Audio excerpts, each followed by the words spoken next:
plano siya ako ning kuan ninyo ha kay basig wala na koy chance nga mo lecture ninyo ani ikaw tore nagkuan raman ka nagtuman raman ka sa imong kana ganing katungdanan pero anang pamalandungi sa dinyo ba nga unsa may akong kaso unsa may mga legal basis nya inyo kung ipadangad to anang nga ang kuan kana ganing kurtiha nga wa may legal basis.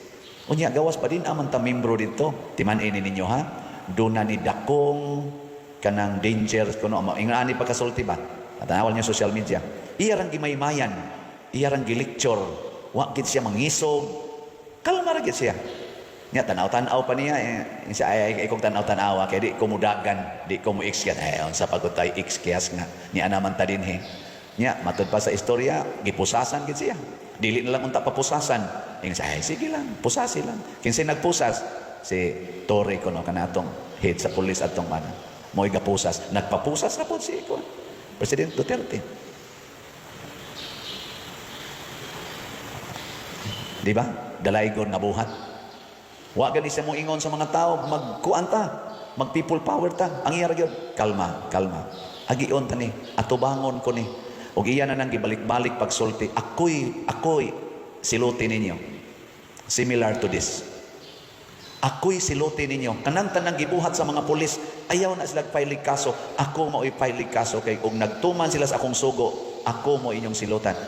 Iya sang giduphan karon, ayaw mo, kalma mo. Iyang giingnan sa diyang pamilya, kalma lang mo.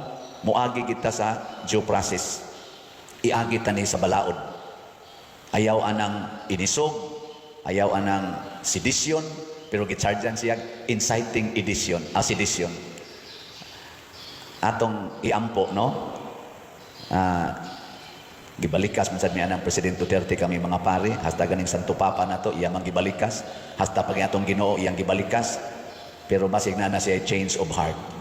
Atong iampo ang kahimtang ni President Duterte sa iyarong kahimtang dito, 80 years old, masakiton, galisod og lakaw, niya giingon anak pagtratar atong VIP sa Pilipinas atong iampo labaw sa tanan magampo ta nga duna untay change of heart sama sa hari sa Ninibe ang atong mga leaders karon sa Pilipinas nga makakita sila sa wa nila makita unta nila ang Diyos nung side sa atong kahimtang nga Pilipinhon ang nag-ilaid sa kalisod karon ang kagutom ang unemployment ang mga injustices nga gihimo sa mga criminals kining mga addict kining mga insurgents nga gipanghimo na sa nila karon kining mga tulis ug uban pa makita unta ni ang mga masakito nato nga wa na mga tambal kay wa na gani budget ang atong PhilHealth wa maapil sa budget sa appropriation nining atong 2025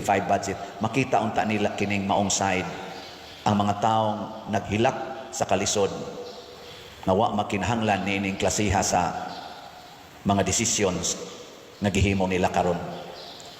Change of heart.